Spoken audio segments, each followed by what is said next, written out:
الراحمين فرج على المسلمين يا أرحم الراحمين يا أرحم الراحمين يا أرحم الراحمين فرج على المسلمين يا أرحم الراحمين يا أرحم الراحمين يا أرحم الراحمين فرج على المسلمين. أصدق بركات الفاتحة.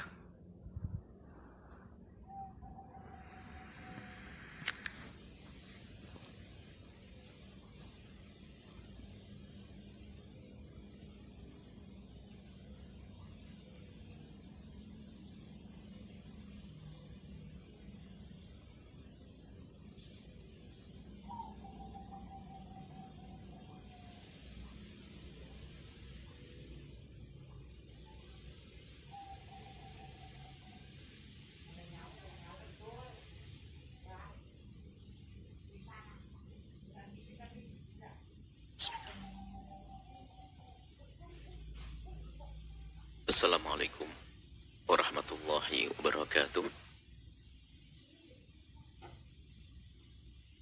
Alhamdulillah nahmaduhu subhanahu wa ta'ala hamdan yuwafi ni'amahu wa yukafi'u mazidah. Ya Rabbana lakal hamdu kama yanbaghi li jalali wajhika wa 'azimi sultanik. Subhanaka la nuhsi thana'an 'alaika anta kama athnaita 'ala nafsik. ولك الحمد ولك الشكر على ذلك. اللهم صل وسلم على حبيبنا سيدنا محمد وعلى آله وأصحابه والتابعين لهم بإحسان إلى يوم الدين. اللهم يا ربنا أعنا على طلب العلم ونسألك يا ربنا علما نافعا ونعوذ بك يا ربنا من علم لا ينفع وعمل لا يرفع وقلب لا يخشع وعين لا تدمع ونفس لا تشبع إنك أنت على كل شيء قدير. أعنا يا ربنا على اتباع سنة حبيبك سيدنا محمد وأمتنا يا ربنا على ملته واحشرنا يوم القيامة مع زمرته وتحت لوائه وارزقنا يا ربنا توبة قبل الموت الشهادة عند الموت والجنة بعد الموت. أما بعد, yang sangat kami cintai, kami muliakan para perindu ridha Allah, para pecinta baginda Nabi Sallallahu Alaihi Wasallam. Kita saat ini di majelis hadis dengan kitab At-Targhib At-Tarhibnya Imam Ibnu Hajar Al-Asqalani, dan seperti biasa ada sedikit muqaddimah tentang akidah yang biasanya kita membaca kitab akidah 50 ini. Cuman untuk hari ini kita akan sedikit membahas tentang ada hubungannya dengan akidah. Bisa saja dimasukkan kepada usulul akidah, ditinjau dari sisi satu sisi, bisa saja furu'ul akidah sisi lain, yaitu tentang bulan Safar, yang di sana ada orang berkeyakinan bahwasanya ini adalah bulan petaka atau bulan musibah. Maka orang yang beriman tuh cara mengimani sesuatu tuh ada rambu-rambunya yang sangat jelas. Karena adanya musibah itu datang dari Allah, sehingga yang memberitahu ya Allah dan Nabi Muhammad Sallallahu Alaihi Wasallam. Selagi Nabi Muhammad tidak memberitahu dan Allah tidak memberitahu, maka kita pun tidak boleh sok tahu.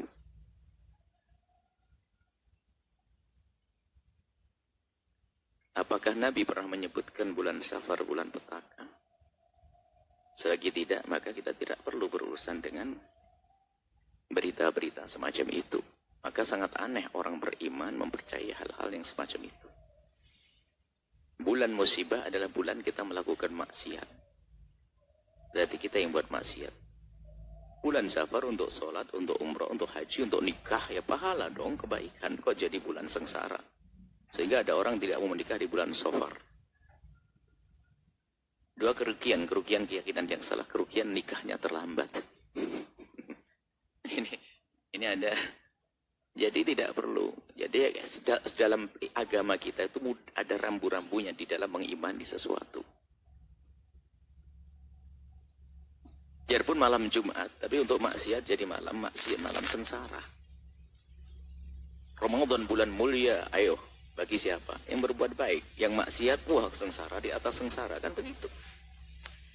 Jadi jangan sampai ada kita mempercayai adanya bulan petaka sehingga menunda pernikahan, bulan kecepet kayak bulan ada, itu tidak ada. Kemudian juga ada hal lain lagi biasanya diyakini oleh sebagian orang di saat menemukan bulan Safar, ada Rebu akhir di bulan Safar, atau sering disebut dengan Rebu Wekasan. Kita bisa ninjau dari sisi ilmiah cara beriman dan sisi husnudon. Sisi ilmiah bahwasanya siapa yang memberitakan adanya musibah datang di malam di hari Rebu Wekasan itu, dari mana kan begitu?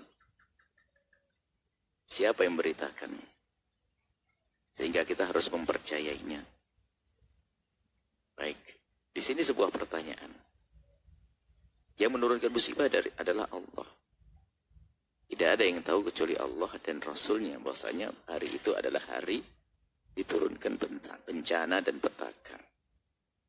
Ada celah husnudon, mungkin adalah para waliullah, para kekasih Allah, yaitu karena adanya ilham. Ilham, namanya ilham, ada para kekasih Allah diberi ilham. Bahwasanya di malam Rebu Wekasan, anggap saja begitu, kita masih husnudon karena ada sebagian amalan ini dilakukan oleh orang yang menisbatkan kepada para wali. Oke. Jadi ilham waliullah.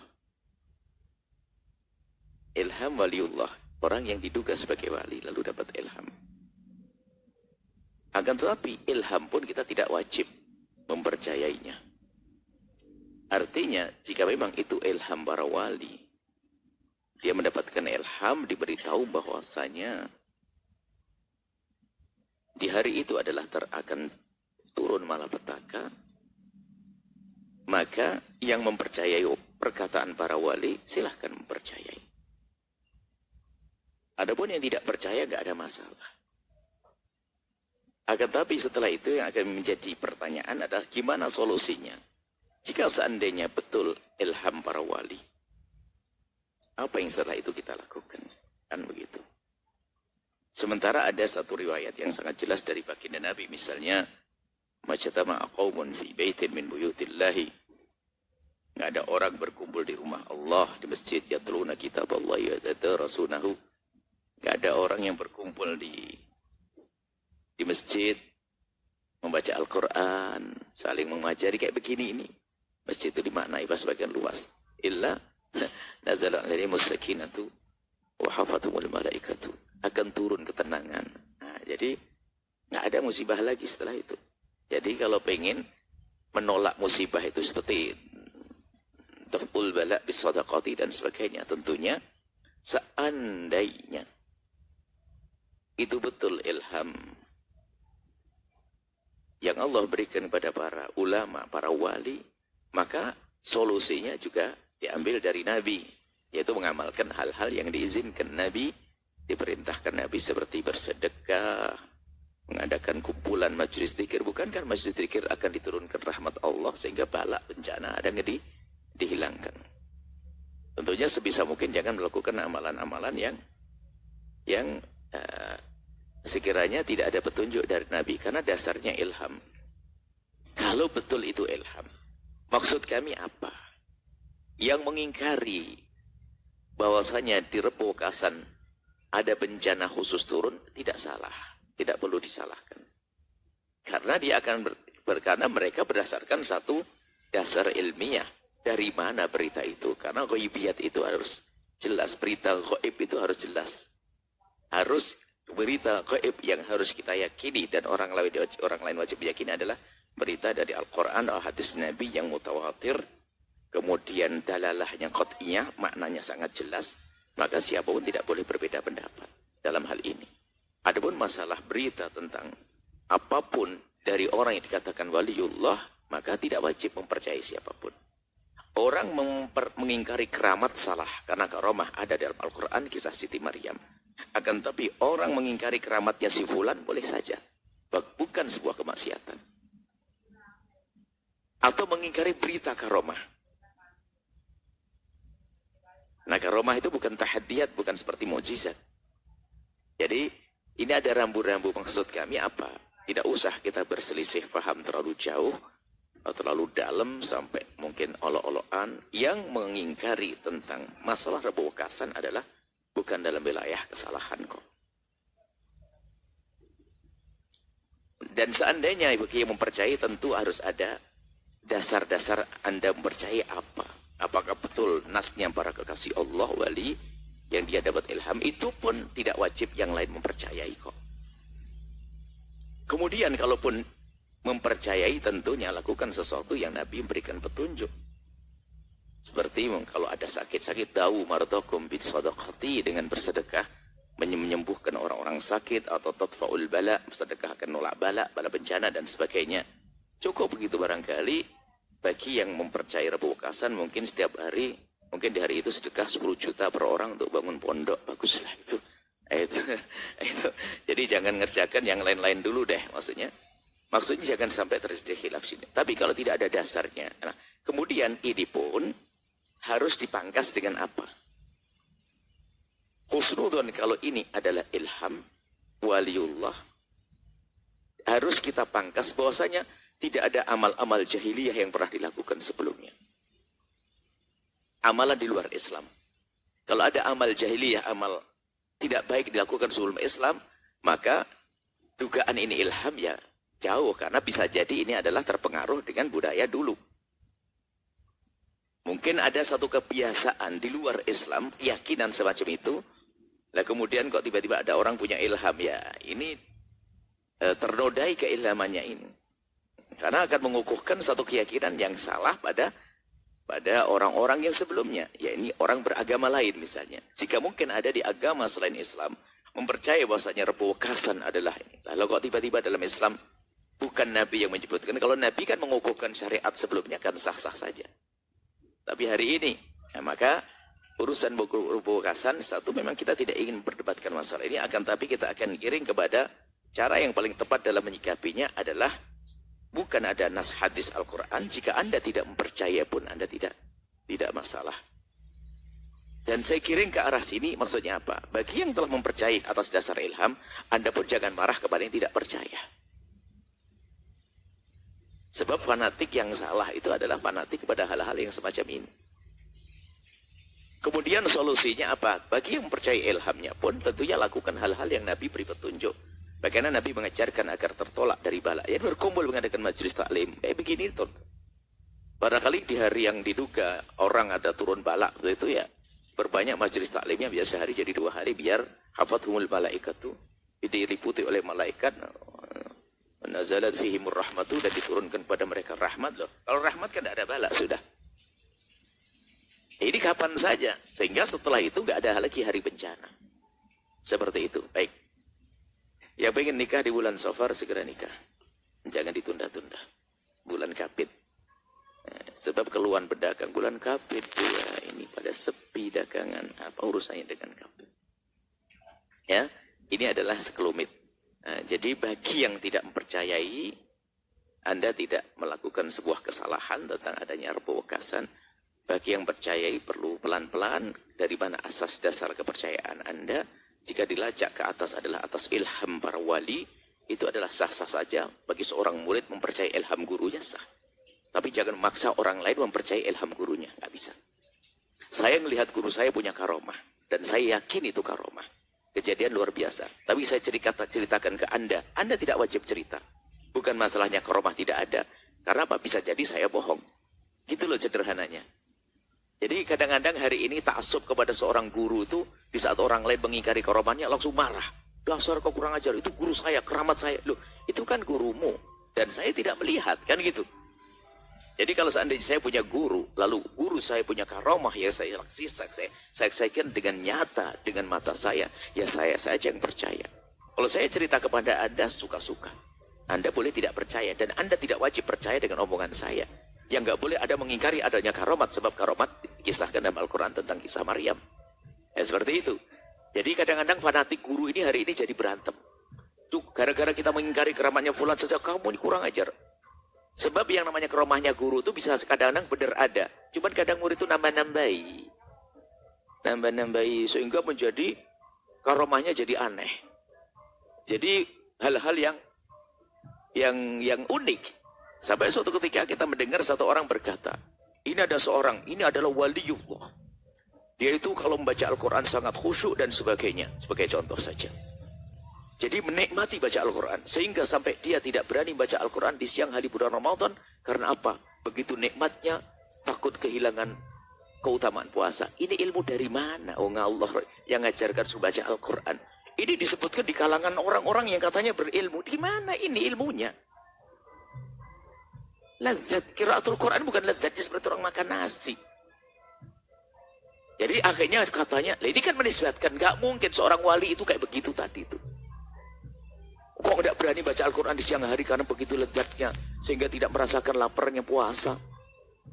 Begitu nikmatnya. Ya kan? Ya, itu adalah hal-hal kayak begini nih kadang dinisbatkan para ulama. Ini murid-murid biasanya. Murid-murid berlebihan. Nah, akhirnya muncul ta'assub murid dengan ta'assub murid. Jangan berantem ya. Berantem sama-sama murid. Ini gara-gara mengagungkan gurunya berlebihan. Bagaimana membaca Al-Quran siang hari kok nggak berani? Gara-gara apa?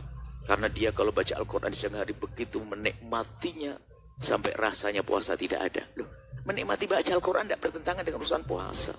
Kita dianjurkan baca Al-Quran sebanyak-banyaknya di bulan Ramadan kok. Terus kapan bacanya? Nah, kan? Nah, ya gitulah. Jadi di dalam masalah keramat-keramat ini yang bukan keramat tidak ada, tapi banyak pengikut-pengikut ini merusak orang yang diikutinya dengan berlebihan. Ya kadang-kadang pengen punya keramat gandul, dia pengen numpang juga. Kalau kiainya punya keramat kan nanti saya dapat dikit-dikit kan, bisa ngaku-ngaku dikit kan boleh. Nah, saya juga dapat bagian. Atau misalnya begini, saya dikasap oleh kiai saya. Dikasap, kiai saya adalah wali, saya dikasap. Kenapa? Insya Allah kamu nanti jadi apa gitu. Wah ini kasapnya kepentingan dirinya sendiri ini. Sudahlah jangan main-main itu. Kita belajar ilmu itu jelas nggak ada dalam ilmu hayal-hayal yang aneh-aneh begitu. Baik. Seperti itu ya. Jadi banyak ulama-ulama wali-wali itu yang dirusak oleh pengikut. Berdusta atas nama. Apakah ada dong atas nama Nabi aja banyak berdusta, perawi-perawi periwat hadis, pemalsu-palsu hadis ada kok. Makanya bagaimana untuk memangkas itu semuanya? Standar syariat ada. Jika tidak sesuai dengan syariat pasti bohong. Tidak mungkin disebutkan seorang wali. Tidak mungkin seorang wali mengatakan bahwasanya aku tidak bisa baca Al-Quran di siang hari bulan Ramadan karena terlalu lezat. Tidak mungkin begitu. Berarti tidak baca Al-Quran dong. Terus ngapain dia? Bengong. Baca kitab. Apalagi baca kitab sama juga. Kalau baca kitab nikmat sampai lupa. Nggak baca kitab. Terus ngapain? Jadi sederhana. Ukuran syariatnya tuh ada. Ilmunya tuh ada. Jadi jangan sampai kita berlebihan, itu menjadikan bahan tertawaan. Orang kenal Islam jadi unik, aneh. Tidak di alam nyata, dunia khayal seperti itu. Karamah memang kharikun lil adati. Keluar dari kebiasaan, namanya keramat seseorang. Akan tapi, ketahuilah bahasa, semua ada rambu-rambunya. Jika jauh dari syariat, ya kita hindari. Atau paling tidak, kalau bertentangan dengan syariat kita hindari. Atau perlu penafsiran lebih baik kita hindari. Kalau penafsiran tadi ini ilham, mungkin ilham. Karena turunnya musibah di hari Rabu masih mungkin. Mungkin hari Rabu, hari Kamis juga mungkin. Hari Jumat juga mungkin. Jadi kalau kita nisbatkan pada ilham bisa saja itu benar. Yang percaya juga boleh, yang tidak juga gak ada masalah. Asalkan yang percaya betul-betul benar. Sanadnya dari seorang wali yang betul-betul dia wali, yang memang betul ahli istiqomah dan tidak berpengaruh dengan pikiran-pikiran lain. Maksud kami seperti ini ada standar ilmunya seperti itu. Jadi jangan sampai kita gampang ikut-ikutan tapi gak jelas. Sehingga sudah Masya Allah gara-gara ikutan gak jelas, ini anak soleh, solehah. Mau menikah Masya Allah sudah ini alim, ini alimah, solehah. Tatanya apa? Rebu lagi ketemu selosok kliwon batal. Ada apa? Ini kan jadi masalah ini. Atau gara-gara kampung sini sama kampung situ. Atau gara-gara, aduh, saya tidak mau nikah sama orang Sunda. Hei, ini Sunda baik loh ya, solehah loh. Batalan orang Sunda soleh nih. Anda mau sama orang Jawa, ini kok ada nih. Jadi gara-gara tidak tahu keyakinan. Orang Jawa suruh milih, hei orang Jawa. Pilihanmu satu, dua. Yang satu orang Sunda solehah, sama orang Jawa nggak solehah. Pilih mana? Ya solehahnya lah, kan gitulah ibaratnya begitulah. Jadi lupakan masalah suku dan sebagainya, akan tapi hakikat kebaikan seseorang itu yang perlu kita pilih. Jadi ada keyakinan ada, tidak boleh ini, tidak boleh itu. Kalau anak pertama bapaknya nggak ada, nggak boleh menikah. Banyak yang sering datang dalam pertanyaan aneh-aneh. Ilmu itu ada standarnya. Seperti itu. Nah, jadi semoga ini ada semuanya ini kami tuangkan dalam catatan di dalam kitab Sam'iyat. Itu adalah rambu-rambu. Setelah itu Anda boleh membangun keyakinan-keyakinan atas dasar rambu-rambu itu. Kalau tidak sesuai rambu, ya tidak wajib Anda meyakini. Jadi ternyata poin ini yang sering dilupakan oleh seorang hamba. Gampang percaya. Loh, dasarmu apa percaya? Ini imanan loh ya. Ini keimanan, masalah keyakinan yang gaib. Gaib itu sesuatu yang akan terjadi. Atau di alam yang lain.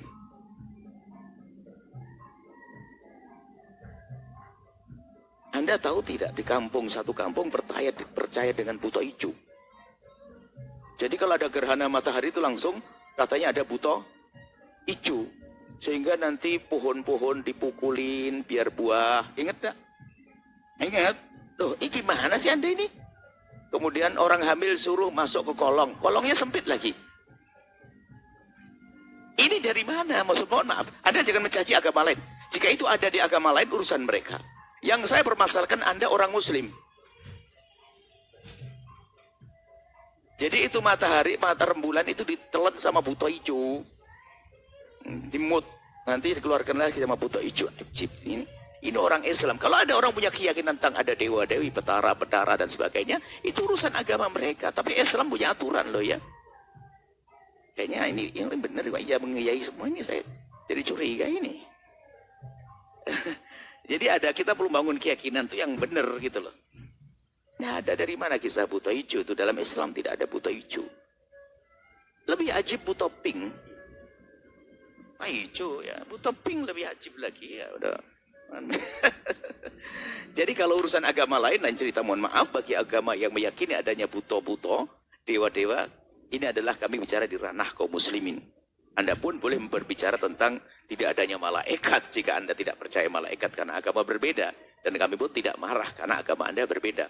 Maka di saat kami menafikan tentang buta hijau, yaitu dalam wilayah agama kami. Mohon yang agama berbeda juga mengerti dalam hal ini. Mungkin agama lain selain Islam kan mengatakan tidak ada malaikat dan sebagainya. Itu urusan Anda dan saya tidak marah. Karena keyakinan Anda. Maka di saat saya ngomong tidak ada buta hijau, tidak ada Nyi Roro Kidul, tidak ada Nyi Blorong, tidak ada itu. Yaitu Anda tidak perlu marah juga. Karena itu dalam batasan-batasan keyakinan yang ada di dalam agama kami, agama Islam. Islam tidak boleh mencaci agama lain. Selesai masalah ini ya. Jadi rambu-rambu keimanan itu sangat jelas. Tolong koreksi. Anda meyakini apa hari ini? Masih ada sisa-sisa tumbal. Kepala kerbau dimasukkan ke laut. Masya Allah, Anda tidak tahu sop kepala kerbau. Enak itu. Ngapain dimasukkan ke laut? Sayang dong. Nah inilah. Masih banyak. Jadi ada beberapa keyakinan-keyakinan yang perlu dipangkas halus. Tentunya Anda harus dengan hikmah. Karena kalau sudah mengakar juga repot. Bahkan ada lagi beberapa. Di daerah sini juga katanya apa. Jadi kalau ada orang meninggal dunia. Orang tuanya meninggal dunia itu disiapkan makanan.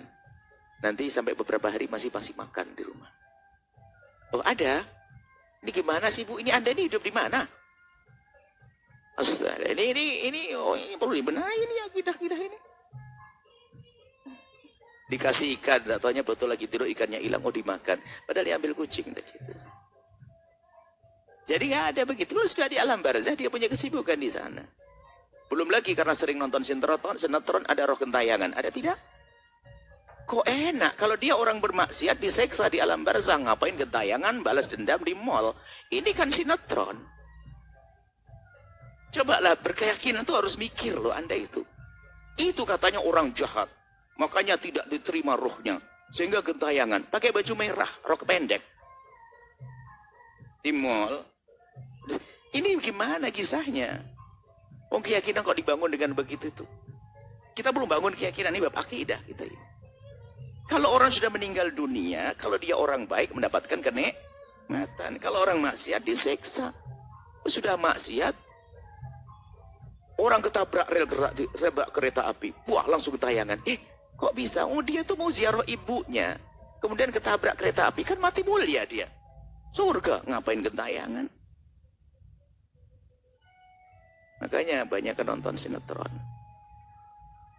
Lebih baik seperti itu. Jadi ini keyakinan-keyakinan perlu kita benahi perlahan-perlahan. Begitu mudah standar dalam berkeyakinan. Dalam Islam itu sangat sederhana. Kita percaya adanya jin karena Al-Quran menyebutkannya. Adanya syaitan, Al-Quran menyebutkannya. Nabi menceritakannya, dan seterusnya. Tapi kisah-kisah begini dari mana? Kan begitu. Katanya. Perbincangan di gardu, di dapur, sambil cari kutu, segala macam kemana-mana. Ibu-ibu itu. Baik. Semoga Allah menjaga iman kita, akidah kita. Baik. Kita kepada kita berterhib. Tanya Imam Ibn Hajar Al-Asqalani. At-targhibu fi talabil ilmi wa ta'allumihi wa ta'limihi. Himbauan untuk menuntut ilmu, dalam menuntut ilmu, di dalam mendapatkan ilmu dan mengajarkan ilmu. Keutamaannya ilmu, keutamanya belajar, ilmu utama. Anda belajar dapat keutamaan, mengajarkan keutamaan lain lagi. Anas radhiyallahu ta'ala anhu, dari Sayyidina Anas radhiyallahu ta'ala anhu, qala, beliau berkata, kalau Rasulullah SAW bersabda, talabul ilmi faridatun ala kulli muslimin. Menuntut ilmu adalah wajib bagi seorang muslim. Riwayat yang benar tidak pakai muslimah, sebab kalau disebut muslim masuk di dalamnya adalah muslimah. Menuntut ilmu adalah wajib. Tentunya di sini ada penjentrehannya. Wajib menuntut ilmu, kemudian setelah itu berusaha ada pembagiannya. Nah, sebab ada ilmu yang tidak wajib kita cari. Tidak wajib mengetahuinya. Maka yang wajib di sini adalah tentunya ilmu-ilmu yang ada hubungannya dengan kewajiban-kewajiban kita. Sehingga kan begini bunyinya, Anda orang mukallaf, selagi terpenuhi syarat-syarat taklif. Mukallaf itu orang yang punya beban kewajiban, yaitu seorang yang muslim, berakal, sudah balik, ya, bisa mendengar atau bisa melihat, bisa mendengar atau bisa melihat, ya, maka sampai kepadanya berita kebenaran dari ulama-ulama. Maka jika memenuhi syarat 5 ini, maka dia adalah seorang mukallaf. Jadi pertama adalah kita mulai dari berakal dulu. Maka dia tidak punya kewajiban. Maka nuntut ilmu juga tidak wajib. Bayangin kalau Anda harus mengajari 6 orang gila semuanya. Biarpun Ustadz pinter tetap pusing juga. Ngajari 6 orang gila. Nah, tidak wajib belajar dia. Karena pun dia tidak wajib sholat. Dan tidak dosa. Tidak wajib puasa. Dan tidak dosa. Nah, makanya kalau ada di antara Anda ini pengen tidak puasa, tidak dosa, tidak sholat, tidak dosa, cukup Anda menjadi orang gila. Atau tidak sholat berarti gila begitu. Enggak juga sih ya. Yang jelas kalau Anda gila, kalau Anda bukan Anda sehat semuanya. Orang gila, gila yang sungguhnya, bukan gila harta loh ya. Gila hilang akalnya, nggak bisa paham. Kenapa tidak wajib? Allah Maha Kasih, karena dia tidak paham dikasih tahu. Dia nggak bisa dilarang, nggak bisa diperintahkan. Gila. Termasuk yang kedua adalah orang yang belum berakal, belum balik. Anak kecil belum berakal, belum balik. Anak kecil yang belum balik dia tidak bisa paham, nggak ngerti. Dan tanda-tanda balik adalah usia 9 tahun sudah haid bagi wanita atau keluar mani. Bagi laki-laki keluar mani di usia 9 tahun Hijriah. Kalau tidak ditunggu sampai 15. Kalau sudah usia 15 tahun pasti sudah balik, biarpun tidak keluar mani, biarpun tidak haid. Kemudian yang ketiga adalah bisa mendengar atau bisa melihat. Jadi kalau orang tidak bisa melihat dan tidak bisa mendengar, itu langsung ahli surga dia. Nggak ada dosa bagi dia. Nggak bisa melihat, nggak bisa mendengar. Gimana kita ngasih tahu? Ayo coba bayangin. Dengar nggak bisa. Kalau orang bisa, nggak bisa dengar, gimana kita ngasih taunya? Kita omongin tetap nggak dengar. Nggak bisa melihat, nggak paham isyarat. Tapi kalau masih salah satunya, mungkin dia tidak mendengar, orang bisu, tapi dia paham isyarat. Itu jangan. Kalau gini itu nikah namanya. Saya paham, ya kan? Nah, saya pikir bicara sama orang bisu begini tuh nikah. Oh bukan gitu, nikah bukan gitu ya. Nikah tuh gini. Kayaknya bayangin di wadah dikipasin gitu. Nah ini dia masih bisa paham isyarat. Itu nggak boleh. Atau dia buta. Tapi mendengar bisa jadi orang alim kayak Imam Haddad rahimahullah ta'ala. Banyak ulama-ulama buta. Tapi Masya Allah buta mata tapi hatinya tidak ada. Jadi selagi masih bisa mendengar atau melihat. Yang keempat adalah mendengar dakwah Islam. Jika ada orang hidup di hutan belantara sana, di hutan belantara nggak pernah dengar Islam, dia makan apapun, nyembah apapun, dia tidak menjadi ahli neraka. Di hutan belantara sana, atau di negeri yang jauh di sana yang tidak pernah kenal Islam, atau kenal Islam yang telah dipalsukan, sehingga mereka membenci Islam bukan karena Islam yang salah, karena Islam palsu. Islam bohong, aja udah memasukkan Islam disebarkan sehingga dia terpengaruh bahwasanya Islam jahat, Islam ini, lalu dia tidak mulai Islam, masih aman orang semacam itu. Karena dia mengetahui Islam tidak yang Islam yang sesungguhnya. Bahkan mungkin di daratan Eropa sana, jika ada di pojok perkampungan sana, ada orang yang benci Islam, cuman Islam yang diekspos oleh orang-orang benci Islam. Jadi Islam jadi dikotori. Nah maka mereka tidak percaya Islam, maka dia bukan sampai dakwah kepada mereka. Yang akan dituntut adalah ngerti dakwah Islam yang sesungguhnya, kemudian dia tidak bisa nerima, maka dialah orang kafir.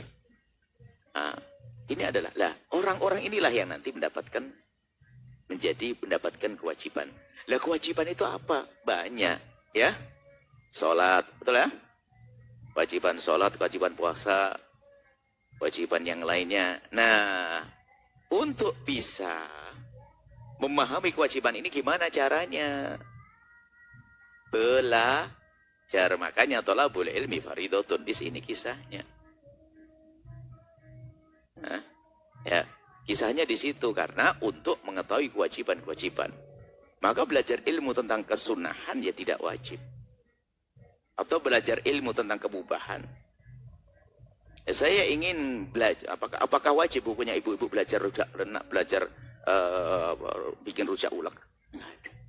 Ilmu juga, iya ilmu masakan, ya kan? Ilmu menu masakan yang nggak wajib. Nah, karena bukan tidak ada urusan dengan kewajiban. Jadi di sini adalah hal-hal yang wajib. Faridatun ala kulli muslimin. Kemudian hadis selanjutnya, wadhi'ul ilmi inda ghairi ahlihi kamuqallidil khanaziri al-jawhara wal-lu'lu'u wal-lu'lu'a wal-lu'lu'a wal-dhahaba. Jadi kalau orang mengajarkan ilmu inda ghairi ahli, bukan orang yang layak mempelajarinya, itu ibaratnya seperti orang yang kamu qallid, orang yang mengalungkan kepada babi. Mengalungkan apa? Permata, perhiasan dan emas. Maksudnya orang, ya, kalau Anda pengen ngalungi emas itu ya istri, kan gitu ya. Atau Anda ngalungin diri sendiri. Masa Anda punya babi dikalungin emas permata? Ya aneh. Maksudnya ini adalah para guru ini. Kalau guru mengajarkan orang yang bukan ahlinya, itu adalah ya salah tempat, itu tidak menjadi sebuah kebaikan. Dan tidak disanjung. Apakah ada setelah itu orang geleng, oh Masya Allah gantengnya itu babi setelah pakai? Nggak ada kan? Nggak ada gunanya. Sehingga ini disesuaikan dengan riwayat-riwayat lain adalah misalnya kalimun nasa ala qadri uqulihim tuh. Ada Nabi itu kalau ngajari orang sesuai dengan kemampuan akal mereka. Di sinilah perlu hikmah. Jadi di saat ini ada hubungannya sebetulnya kalau kita rinci. Waktu Nabi bersabda belajar ilmu itu wajib. Maka seorang guru menerapkan kewajiban itu harus ada disesuaikan dengan kemampuan seseorang di dalam mempelajari ilmu tersebut. Ada orang tidak mampu mempelajari ilmu tersebut belum waktunya. Ya jangan diajarkan terlebih dahulu. Atau ilmu yang tidak terlalu dibutuhkan oleh mereka. Ada yang lebih penting. Itu salah. Maka para ulama dengan kecerdasan mereka, ilmu yang paling penting untuk diketahui oleh siapapun adalah ilmu tentang fardu ain. Tentang fardu ain, tentang bagaimana wudukmu yang benar, sholatmu yang benar. Maka Buya ingatkan kepada semuanya, wahai anak-anakku, kalau kalian mengambil ilmu kedokteran, hebat untuk menyelesaikan fardu kifayah. Fardu kifayah. Dan harus ada anak-anak yang seperti itu. Akan tapi ketahuilah, ada kewajiban yang harus kalian ketahui lebih dulu adalah berkenaan tentang fardu ain, tentang kewajiban untuk dirimu sendiri. Maka pastikan ilmu wudukmu matang, ilmu sholatmu matang. Dan berkenaan dengan ini kami sengaja meramu ada satu buku-buku kecil yang kami hadirkan untuk anak-anak sibuk. Calon-calon gubernur, calon presiden, calon bisnismen, calon-calon profesional handal itu yang mereka sibuk belajar di kampus. Kami berharap mereka bisa menekuni ilmu fardu ain yang kami hadirkan itu. Supaya tidak salah. Yalah. Karena ilmu fardu kifayah itu adalah untuk kemaslahatan orang banyak. Tapi dengan catatan Anda sendiri harus selamat dong. Apa artinya kita menyelamatkan orang kalau ternyata kita masuk neraka? Ya gak ada begitu tuh. Maka mulailah dari dirimu, wahai calon dokter, calon insinyur. Mulailah dari mengenali ilmu-ilmu fardu ain. Nah, di sini sebetulnya para guru itu di saat mengajar kepada muridnya harus tahu ini. Apa sih yang harus dipelajari oleh anak kita yang pertama dan paling utama? Setelah fardu ain, setelah itu bebas dia. Setelah menyelesaikan fardu ain adalah bebas. Anda ajarkan ilmu, teknik ilmu apa saja itu boleh, asalkan dia telah mempelajari fardu ain. Atau paling tidak begini, jika Anda seorang dosen ilmu kesehatan, dokteran, ilmu psikologi, ilmu apa saja, ilmu dunia, mungkin Anda kalau mengajar ilmu fikih nggak bisa. Tapi Anda paling tidak menjadi seorang yang cerdas. Mungkin Anda punya prinsip, wahai anak-anakku semua, aku tidak akan mengajarkan kepada kalian ilmu-ilmu fardu kifayah kecuali kalian sudah berguru kepada ustadz tentang ilmu fardu ain. Sederhana. Kalau ternyata belum, kursus dulu dong. Nah, ini kalau seandainya para dosen begini, ini dosen ahli surga semuanya. Dia menginsyafi bahasanya dirinya tidak mampu mengajarkan ilmu wudu karena dia sendiri wudunya juga pas-pasan, baru tahu misalnya. Untuk ngajari wudu masih. Akan tapi paling tidak seorang dosen ilmu dunia itu agar ilmunya menjadi ilmu akhirat, jangan lupa mengingatkan murid-muridnya agar menekuni ilmu fardu ain terlebih dahulu. Atau paling tidak punya kursus. Seperti dulu waktu di SMA, dia kan ada pelajaran-pelajaran yang inti yang ada di dalam kelasnya. Cuman setelah pulang, sampai kalau pulang cemberut ketemu orang tuanya, kan habis sekolah langsung kursus. Kursusnya 2 jam. Pulang jam 9 malam, ibunya tidak pernah dikasih senyum. Padahal yang ngasih duit ibunya. Terlalu capek misalnya. Loh, untuk menekuni ilmu-ilmu matematik, bahasa Inggris, segala macam sampai begitu. Kenapa? Kita tidak mencoba anak kita berani mengambil kesempatan resiko capek untuk menekuni ilmu fardu ain.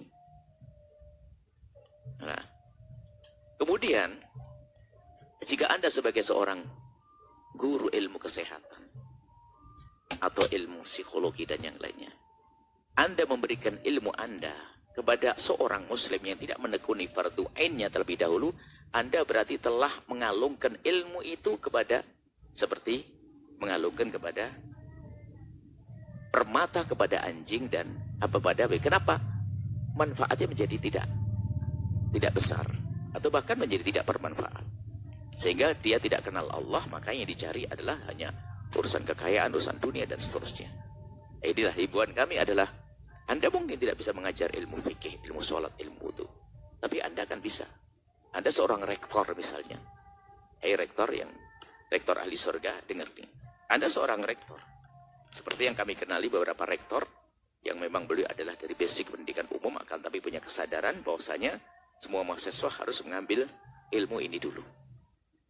Sehingga ada yang ketika dia harus dikandangkan, dipondokkan selama 6 bulan. Ada di program-program yang ada di Indonesia.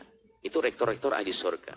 Memang dia bukan seorang ulama, seorang ustadz. Tapi ternyata makomnya bisa ngalang-alai ustadz.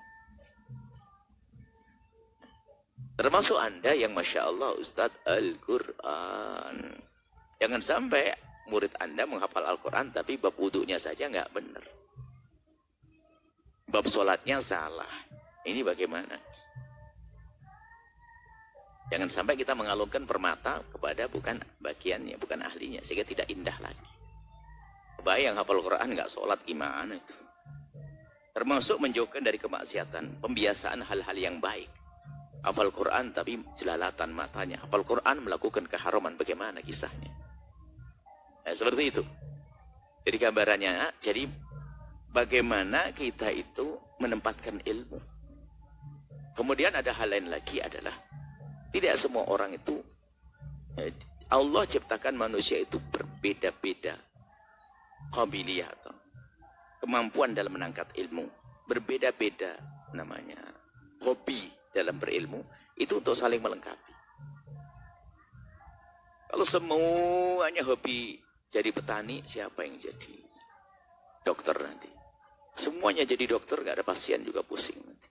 Jadi ternyata Allah beri kesenangan yang berbeda-beda untuk saling melengkapi.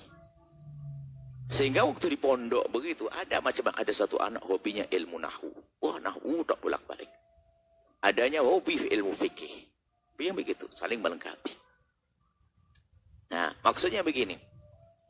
Di saat ada anak, itu kemampuannya adalah dalam, misalnya menghafal Quran, dia tidak mampu.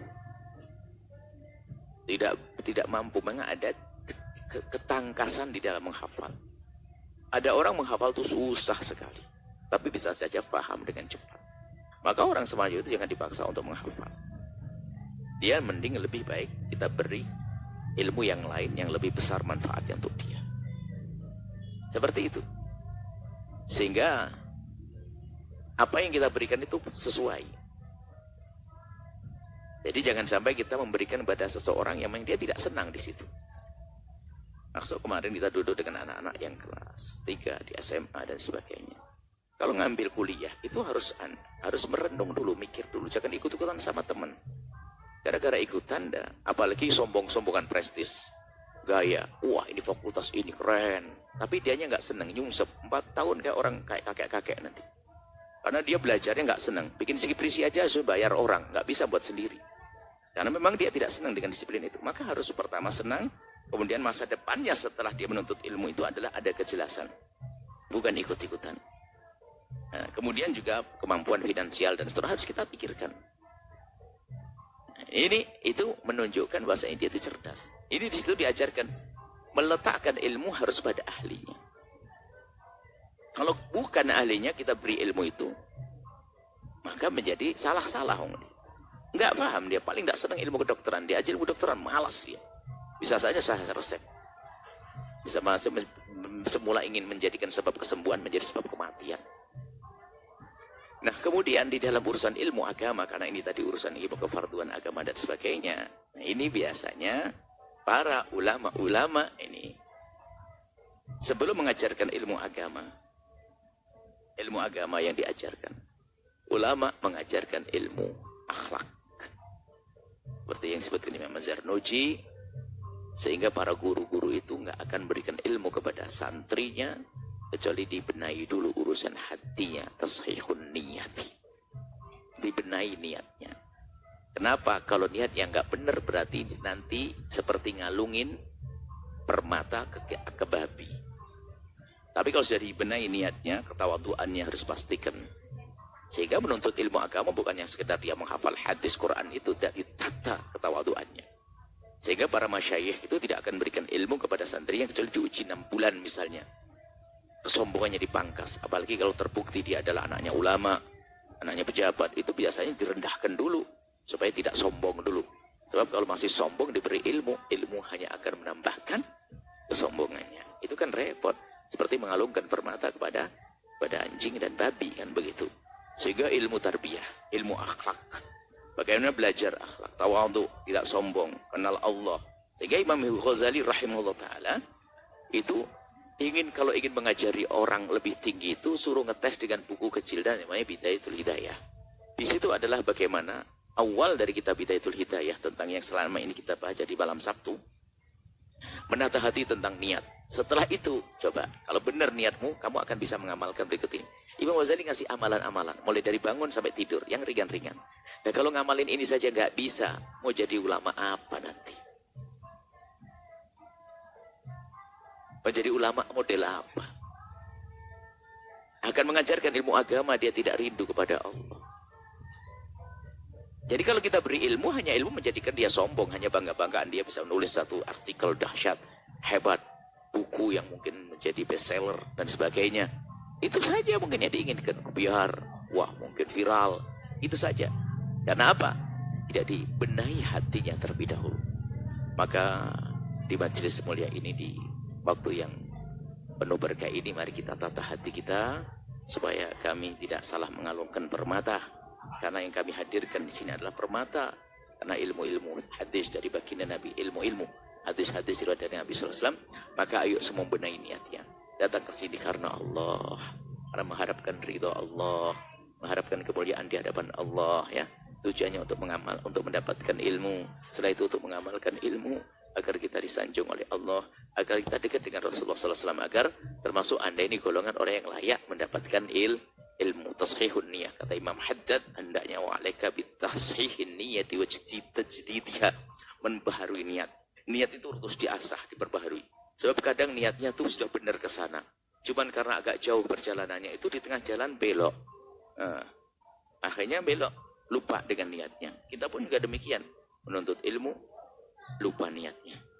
Hingga bukan karena Allah Subhanahu wa ta'ala. Kemudian ini hadis selanjutnya. Karena sudah waktu kurang 5 menit lagi, coba kita baca hadis. Wa'an Ibni Abbasin, dari Sayyidina Abdullah bin Abbas radhiyallahu ta'ala anhuma qala beliau berkata, qala Rasulullah sallallahu alaihi wasallam bersabda, man jaa ajaluhu wa huwa yatrubul ilma, barang siapa yang datang ajalnya di saat ia menuntut ilmu, semoga panjang umur semuanya, laqiyallahu, maka akan bertemu dengan Allah, wa lam yakun bainahu wa bainan nabiyya illa darajatun nubuwati. Jadi kalau orang mati menuntut ilmu itu, derajatnya di hadapan Allah sangat tinggi. Derajatnya sangat tinggi. Jadi hampir mendekati derajatnya Nabi. Hanya dia bukan Nabi saja. Sesuai dengan al-ulama warathatul anbiya. Ulama itu pewarisnya para Nabi.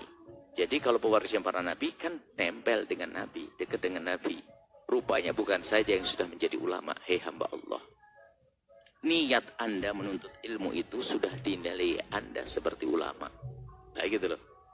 Maksudnya niat yang benar. Kan maka dikatakan niatul mu'min khairum min amalihi, itu niat yang benar itu biarpun belum terwujud secara zahir, Anda bercita-cita menuntut ilmu. Maka menuntut ilmu di sini adalah niat ibadah. Ya, niat bisa untuk diangkat derajat kita bersama para ulama. Kayak gini kan, mendapatkan doa para malaikat, doa penghuni laut dan sebagainya. Anda niat yang banyak, begitu Anda mendapatkannya.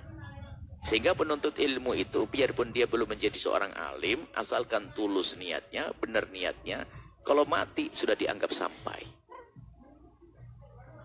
Jadi itu adalah benar. Kita ada suatu ketika ada anak santri meninggal dunia. Oh, dia sudah niatnya benar menjadi ulama. Nggak usah khawatir hanya karena masih hidup saja bapak ibunya tidak melihat pangkatnya sang anak. Kalau seandainya bapak ibunya meninggal dunia, juga akan lihat ternyata anaknya pangkatnya tinggi bersama para ulama. Dan ulama warasatul anbiya, bersama para nabi. Lalu ibunya di mana? Karena ibunya yang capek, repot untuk membiayainya, bersama mereka juga. Kan enak. Makanya menuntut ilmu semacam ini penting sekali. Jadi derajat tinggi. Sehingga kalau begitu, okelah. Kalaupun saya tidak bisa menjadi orang alim, tapi saya tidak akan berhenti menjadi seorang penuntut ilmu. Biarpun misalnya harus pakai kursi roda, pakai tongkat, jalan susah, ya tidak apa-apa. Bahkan ada contoh dari ibu-ibu mulia ini, lihat di sebelah ini deh. Itu melazimi istiqomah dengan kursi rodanya. Loh, karena apa? Beliau pengen meninggal dalam keadaan mulia, perindu majelis ilmu, biarpun meninggalnya di rumahnya. Sebab biarpun meninggal di rumahnya kan sudah berangan-angan, Sabtu depan ngaji lagi, kan gitu ya. Ahad depan ngaji lagi, sudah mikirkan, tolong kursi rodanya jangan kena hujan, nanti rusak, dipakai ngaji hari Sabtu. Kan gitu terus.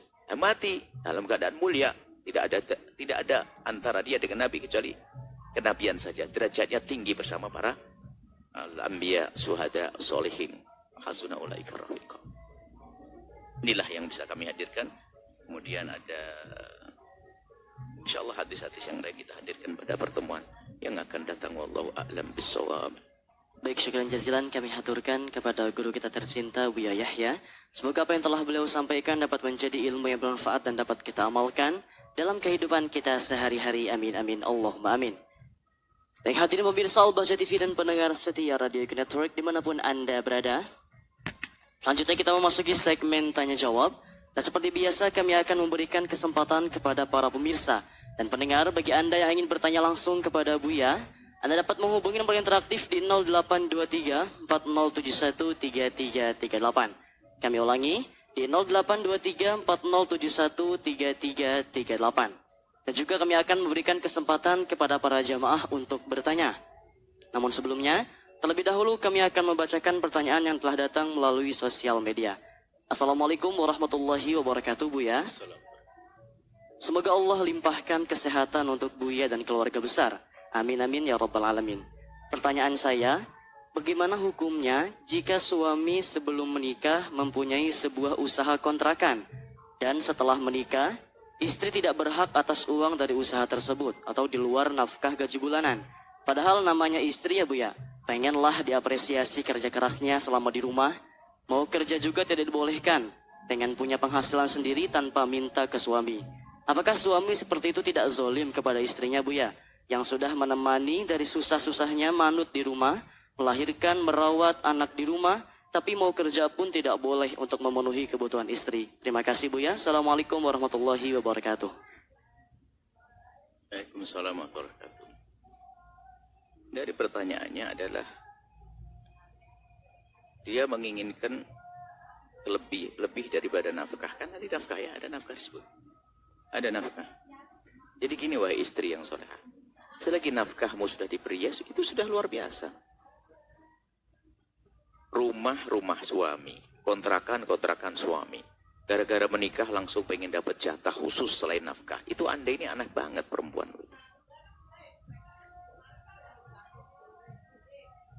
Suami Anda bekerja, Anda suruh cantik-cantik di rumah, kan nafkah sudah dikasih. Sebetulnya itu seenak-enaknya perempuan. Tinggal dandan yang cantik, gak usah Anda berurusan dengan terik matahari. Kadang-kadang ada wanita-wanita yang aneh semacam itu. Sudah dikasih nafkah kan dicukupi untuk kehidupannya, kan begitu. Menginginkan yang lebih, apa yang Anda inginkan? Bukan saya pengen penghasilan khusus, sudah diberi nafkah. Kecuali di saat suamimu tidak bisa memberikan nafkah. Ya, coba kalau berpikir, apa dibalik saja, Anda cari nafkah, suami Anda biar duduk-duduk di rumah. Nggak enak juga kan? Memang paling sudah benar syariat Islam. Dia tidak membayangkan, jadi dipikir, wah suaminya kerja enak. Loh, kerja itu berat loh ya. Jadi wahai para istri, Anda jangan menginginkan suatu berlebihan. Gaji suami sebanyak apapun yang untuk Anda adalah nafkah. Nafkah untuk diri Anda, untuk anak-anak Anda. Itulah indahnya Islam. Jadi apa, wanita tidak perlu capek-capek. Kalau wanita sakit pun suaminya ngobati. Tapi suami sakit tidak wajib istri ngobati. Ayo. Istri kelaparan, suami punya banyak duit, dosa. Tapi suami kelaparan enggak. Nah, ikut nafkah. Suami cari nafkah. Jadi sudah dimuliakan perempuan, Anda jangan semacam itu. Itu ada harta suami, biarkan suami. Karena suami urusannya bukan dengan Anda saja loh ya. Dia biasa saja seorang ibu yang harus dirawatnya. Kewajiban suami atas Anda, kewajiban suami terhadap Anda adalah mencukupi nafkah Anda. Selagi nafkah sudah dicukupi, selesai sampai di situ. Biarpun di sisi lain kami ingatkan suami jangan pelit-pelit. Kalau usaha nafkah jangan pres-presan dong. Pas-pasan banget. Selagi bisa muliakan. Nah, tapi ada wanita yang memang kadang berlebihan. Sehingga sudah keluar dari batas. Sehingga sampai ikut-ikutan menghalangi suaminya. Sampai suami nyumbang ke adik-adiknya nggak boleh. Nyekolahkan adik-adiknya sendiri nggak boleh. Bantu ibunya nggak boleh. Nafkah sudah dipenuhi. Nggak enak-enaknya perempuan seperti itu lihat. Nggak usah bekerja. Kerja capek. Belum lagi dengan fisiknya. Waktu hamil, waktu haid, segala macam. Seperti itu. Jadi, tidak zalim suami Anda asalkan sudah beri nafkah. Sepertinya Anda yang bakal zalim itu. Tadi pertanyaan. Suami Anda bahasanya di luar nafkah ya. Di luar nafkah begitu. Berarti nafkah sudah diberi. Kalau nafkah sudah diberi, sudah nggak ada kewajiban. Nafkah yang benar ya. Nafkah sesuai dengan yang keperluan Anda dipenuhi. Bukan keperluan yang mewah. Untuk yang mahal-mahal, mau mobil kelas ini. Enggak ada gitu. Nafkah untuk makan, untuk ini semua. Ada pun nanti saat Anda ingin bekerja, minta izin kepada suami. Dan ternyata kalau suami tidak mengizinkan, mestinya loh. Coba saya bertanya dengan perempuan-perempuan yang berakal sehat ini. Dari mana sih Anda? Kerja keras, capek. Anda suruh yang belum nikah, pilihan Anda ada 2 suami. Suami yang pertama dia tuh adalah pokoknya kamu harus kerja. Kalau jadi istriku kamu harus kerja. Cari duit sendiri. Kamu harus mandiri. Perempuan hebat. Ya, saya mau ngasih nafkah. Ini yang pertama. Yang kedua, wahai calon istriku, kau sudah duduk saja di rumah yang cantik ya, dandan saja. Biar saya yang capek. Yang hitam biar saja. Kamu tidak boleh hitam. Ayo, pilih mana? Yang pertama, kedua? Kedua. Karena Anda cerdas. Seperti itu sederhananya kayak gitu ya. Jadi jangan aneh-aneh wahai para istri. Cuman para suami jangan pelit-pelit aman deh. Kalau bisa royal dengan orang di luar, royal dengan istri adalah sebuah kebaikan. Tapi semua ada batasan-batasannya. Wallahu a'lam bishawab. Baik, syukuran jazilan Buya atas jawabannya. Dan Buya telah masuk satu penelpon, kita sapa terlebih dahulu. Assalamualaikum. Waalaikumsalam warahmatullahi. Mari kita bersalawat terlebih dahulu. Allahumma sholli ala sayyidina Muhammad wa ala ali sayyidina Muhammad. Allahumma sholli ala sayyidina Muhammad. Baik, dengan siapa dari mana? Dari Bapak Sobirin dari Jember. Baik, Bapak bisa bertanya langsung kepada Buya. Assalamualaikum warahmatullahi wabarakatuh Buya. Waalaikumsalam warahmatullahi wabarakatuh. Semoga Buya dan para pejuang Al-Bahjah diberi keberkahan oleh Allah. Amin. Saya izin bertanya Buya, saya seorang guru MI. Setiap pergantian jam pelajaran selalu ada guru yang masih mengisi pada saat jam pelajaran saya. Dan juga saya terlambat masuk kelas kadang. Jatah jam pelajaran saya yang tidak saya isi agar menjadi halal, apa bisa diganti dengan waktu pulang sekolah untuk mengoreksi tugas anak-anak? Lalu pertanyaan kedua, setiap saya mengajar, saya selalu tidak didengarkan oleh anak-anak. Namun dengan perbandingannya dengan teman-teman saya yang tidak misalnya tidak ada yang bermaksiat tapi didengarkan oleh anak-anak, apakah ini tanda ilmu saya tidak bermanfaat, Buya? Baik, Masya Allah. Apa halal gaji yang saya terima namun murid-murid saya tidak mau mendengarkan saya, sedangkan teman-teman saya yang kadang bermaksiat ya didengarkan oleh murid-muridnya. Baik, Masya Allah. Terima kasih atas jawabannya Buya. Mohon maaf atas kesalahan dan kekurangan saya. Assalamualaikum warahmatullahi wabarakatuh. Assalamualaikum. Saya teringat dengan seorang guru mulia. Sekarang masih ada di Yaman. Muhammad Al-Khatib. Guru beliau adalah Habib Salim Syatiri. Jadi Syekh Muhammad Al-Khatib karena ngajar di kampus tentu ada sesuatu yang didapat dari kampus. Dan beliau tidak ingin rezekinya adalah tidak halal. Biarpun gurunya di kelas, Habib Salim kan ngajar kita. Itu beliau sudah di depan pintu. Biar kelihatan sama gurunya kalau dia harus waktunya masuk. Jadi biarpun gurunya, karena apa? Ini jam-jam saya akan ngajar. Cuman tentunya dengan adab. Sebab guru-guru di sana itu selalu kesenangannya itu melebihkan waktu memang. Karena biar bersih yang dimakan, yang didapat halal. Jadi terlambat itu nggak mau seharusnya begitu. Karena betul ini anak soleh, ini ustadz yang baik Anda itu. Nggak mau terlambat dan sebagainya. Nah, bagaimana solusinya? Pertama adalah Anda sudah keluar dari kantor menuju kelas tepat waktu tentunya. Tanda bahwasanya Anda sudah melakukan tugas Anda. Anda pun mungkin Anda bisa mengingatkan dengan guru tersebut dengan cara yang halus. Anda cukup menunggu di depan pintu, barangkali kalau melihat Anda kan dia ada sebagian yang tenggelam dalam keindahan ngajar tuh lupa. Ya. Jadi sudah lupa kalau dia kelewat ngajar tuh ada. Saking hobinya ngajar tuh sudah kelewat tuh nggak sadar. Kalau nggak diingatkan tuh ada. Ada yang jamnya cepat keluar. Ada ini ustadz aneh-aneh karena mau jualan barangkali itu mau apa itu. Jadi seperti itu Anda ingatkan. Kemudian kalau ternyata memang ada jam-jam, ini tanda ketulusan Anda. Ada jam-jam yang ada keterlambatan yang mungkin tidak terlalu Anda sengaja atau tidak Anda sengaja. Atau mungkin dengan sengaja sekalipun Anda harus bisa mengkodoknya dengan bermacam-macam cara. Ya kan urusan Anda dengan Allah lah. Atau mungkin Anda harus komitmen dengan direkturnya bahwasanya dalam seminggu ini saya telah terlambat beberapa menit. Dan sebutkan alasan Anda. Anda bisa minta. Jadi lebih baik Anda ngelapor daripada Anda tiba-tiba menyelesaikan sendiri. Karena apa? Santri juga punya waktu ya untuk yang lainnya. Jangan Anda seksa dengan kursus-kursus tambahan dengan Anda. Karena gara-gara Anda ingin halal. Nah, kadang-kadang malah mengganggu program yang lainnya. Seperti di pondok sini, tiba-tiba ada ustadz nggak masuk. Langsung seenak sendiri. Dikodok. Modoknya nyiksa murid. Ini nggak benar ustadz begitu tuh. Muridnya mungkin waktunya istirahat. Harus ada diskusi komunikasi. Murid harus terima sih. Tapi sebagai guru harus punya pertimbangan lah. Di saat harus mengadakan tambahan itu.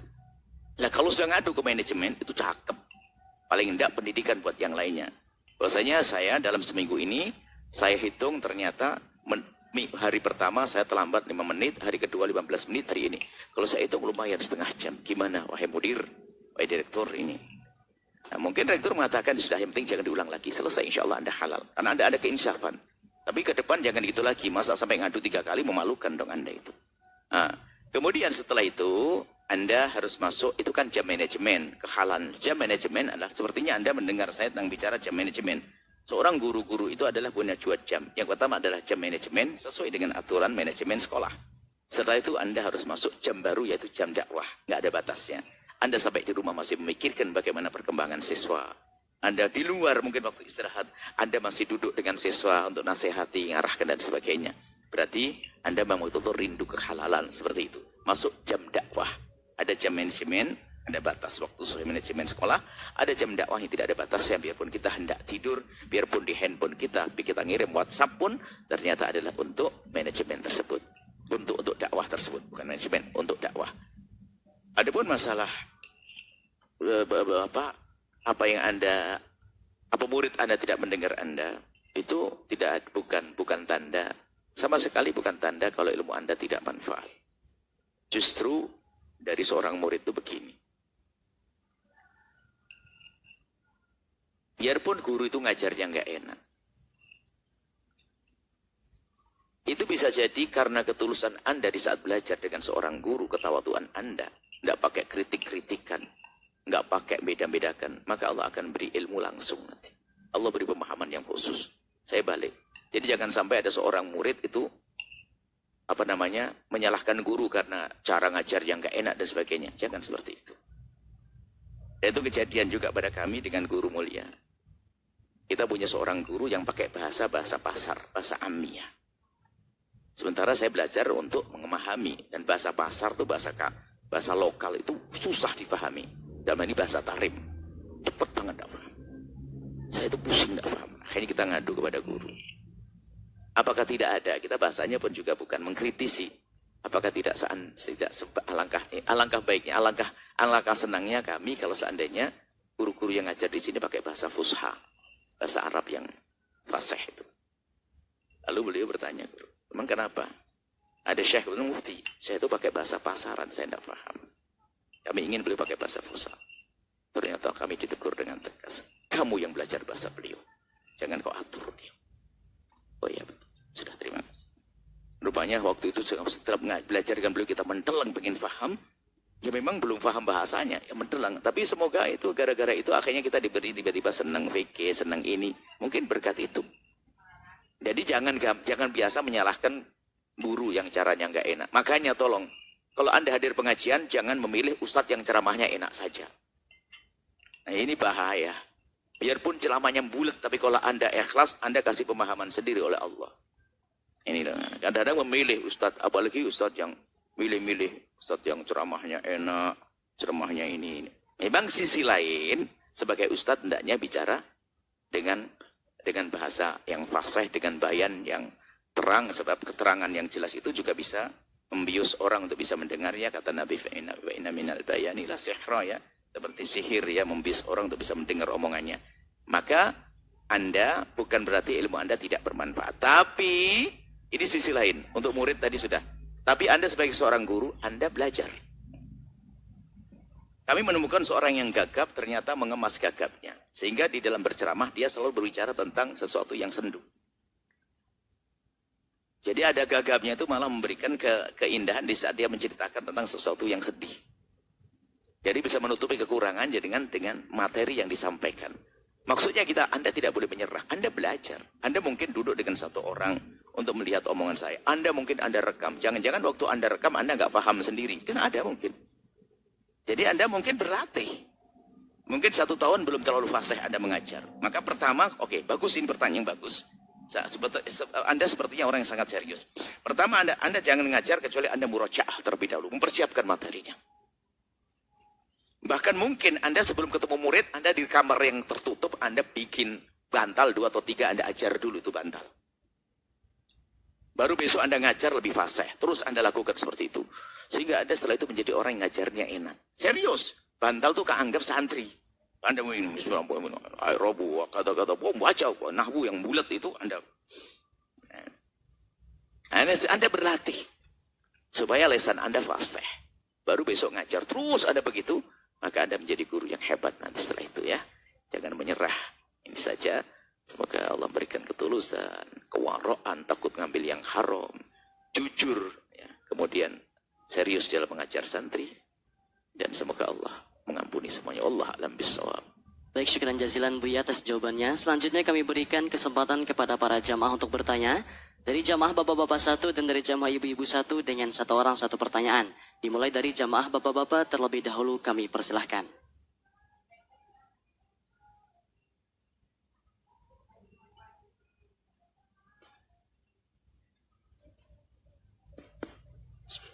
Assalamualaikum warahmatullahi wabarakatuh. Waalaikumsalam warahmatullahi wabarakatuh. Allahumma salli ala Sayyidina Muhammad wa ala ali Sayyidina Muhammad. Buya yang kami hormati, semoga selalu diberikan kesehatan dan lindungan oleh Allah Subhanahu wa Ta'ala. Izin bertanya Buya, ibu kami itu seorang pedagang dan banyak diantara mereka yang belanja itu, baik yang belanja udah langganan atau yang baru belanja, itu ada yang nitip barang. Dan kemudian setelah itu terkadang dari mereka itu ada yang kelupaan sama barang yang titipan itu. Nah, yang jadi pertanyaan, itu apa yang harus dilakukan dengan barang tersebut? Karena yang pertama, kami nggak tahu yang nitip barangnya itu, nggak tahu alamatnya di mana, namanya siapa, kami nggak tahu. Kemudian yang kedua, kalau misalkan diumumkan takutnya ada yang ngaku-ngaku. Terus yang ketiganya itu barang udah lama bertahun-tahun. Jadi jadi pertanyaannya itu solusinya terhadap barang tersebut itu harus digimanakan, Win? Terima kasih. Wassalamualaikum warahmatullahi wabarakatuh. Assalamualaikum. Dari pertanyaan yang perlu ditekankan adalah kesadaran yang dimiliki oleh ibundanya tadi. Selagi bukan miliknya, dia tidak boleh menggunakannya. Itu yang harus disuburkan. Bagus. Selagi bukan milikku, saya tidak boleh. Selagi bukan milikku, aku tidak boleh mengambil. Begitu sebaliknya, kebiasaan mengambil dari kecil. Anak kecil ambil, itu kancing ambil batu. Oh, ini bukan milik kita. Enggak ada yang punya. Kecil kadang punya. Bukan kadang punya, barang jatuh. Besok gede. Semakin gede ya, jadi perampok. Jadi betul, ibunda ada soleha. Ada barang menitipkan, tidak berani menggunakannya. Lalu bagaimana? Ini kan penuh rumah saya, gudang saya ngotori dan sebagainya. Dan kita kan, Anda boleh mengumumkannya, Anda bisa mengumumkannya, tapi tidak detail. Paling tidak takut ada orang lupa, ya. Ada orang lupa, nitipkan di Anda, di ibunda Anda lupa, diumumkan saja. Mungkin ada tulisan di depan yang pernah menitipkan barang kepada serta diambil, atau mungkin ditulis aja, atau diumumkan semampu Anda dalam mengumumkan bahwasanya yang pernah menitipkan tolong segera diambil. Satu. Kedua adalah kalau memang betul-betul tidak ada yang mengambil, itu bukan milik Anda tetap. Tapi kalau memang khawatir barang itu rusak, tambah tidak ada nilainya dan sebagainya, Anda bisa menjualnya. Karena memang tidak biasanya ini adalah orang yang reparasi barang. Ini tukang reparasi itu bertanya, ada reparasi radio, ini nggak diambil-ambil, pusing Buya, ini nggak diambil. Mungkin sudah tidak berharap lagi. Ini pernah kisah pertanyaan serupa. Sehingga saya ini barangnya orang semuanya gimana ini? Orang titip, mau dibenahi, sudah saya betulin, nggak diambil lagi. Ini sudah saya betulin, nggak diambil lagi. Kasusnya kayak semacam itu. Maka kalau memang barang ini khawatir rusak dan sebagainya, maka bisa Anda menjualnya. Menjualnya akan tapi Anda catat nanti. Dan Anda jualnya dengan kejujuran, tapi tetap uang bukan uang Anda. Jika seandainya harus Anda pakai, suatu ketika Anda akan menggunakan. Jadi Anda menyelamatkan malahan, bukan membiarkan menjadi barang berantakan. Kalau ternyata, semoga panjang umur ibunda Anda. Kalau meninggal dunia nggak ketemu orangnya, ini nggak dosa, karena Anda tidak ingin, bukan menutupi dari beliaunya, tapi Anda ingin menyelamatkan. Nah, kalau dalam bahasa fikih dicontohkan ada barang itu ada dua model, barang yang bakal rusak sama barang yang bakal Kalau buah kan bakal busuk kan, ya makan aja, tapi nanti ganti kalau orangnya datang gitu loh. Sebab kalau biarkan nanti busuk. Jadi kalau kita makan, nyelamatkan orang yang datang, aduh mana mangga saya? Aduh saya makan, saya gantilah 2 kilo. Oh gitu, memang saya sengaja, dalam bahasa fikihnya kan gitu, kalau saya biarkan busuk. Ya sudahlah, nggak apa-apa dah, lumayan ya, ini gratisin. Kalau suruh ganti, memang sudah kita nikmati kok. Gitu loh. Jadi kalau memang barangnya terlalu banyak, gudang yang repoti, Anda buang nggak boleh, Anda tidak amanat lagi. Tapi Anda juga ingin merapikan, Anda bisa jadikan uang atau Anda bikin gudang sendiri. Kalau gudangnya memang betul nggak mampu, Anda jual, tapi Anda punya catatan. Dan kepada anak-anak, kepada Anda ini adalah dulu ada barangnya orang begini-begini. Barangkali ada orangnya tanya, maka dikembalikan nanti. Seperti itu. Kalau ternyata sampai meninggal nggak ada yang nanya, sudah tidak dosa. Karena apa? Anda bukan orang yang, ibunda Anda bukan orang yang mengkhianati amanat tersebut, justru ingin menyelamatkan amanat tersebut. Seperti itu. Wallahu a'lam bishawab. Baik, syukran jazilan Buya atas jawabannya. Selanjutnya satu pertanyaan dari jamaah ibu-ibu, kami persilahkan.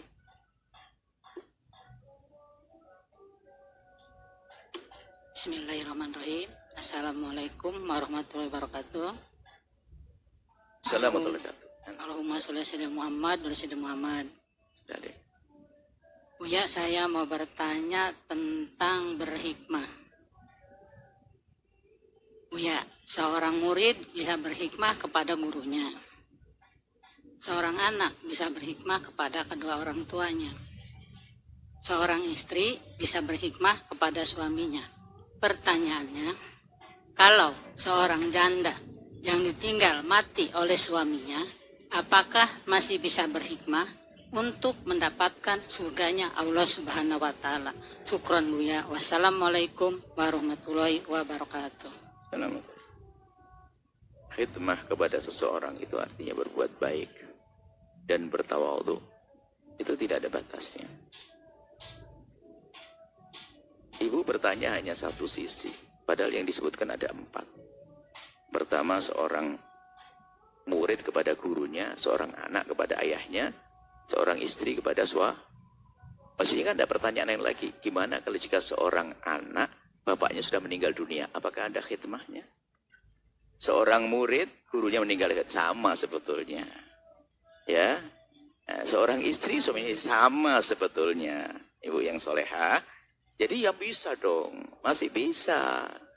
Jadi kalau saya sebagai seorang murid khidmah kepada guru yang telah wafat, saya punya guru meninggal, wafat Jawa Timur sana. Khidmah saya ya kita lanjutkan khidmah kepada putra-putra beliau dan seterusnya. Perjuangan beliau. Lah kalau suami ya, suami kan punya anak, suami punya sepupu, punya ini, ada khidmah. Jadi kalau sudah orang yang ada, jadi makanya biasanya khidmah kepada yang telah meninggal dunia adalah khidmah itu maknanya bekti.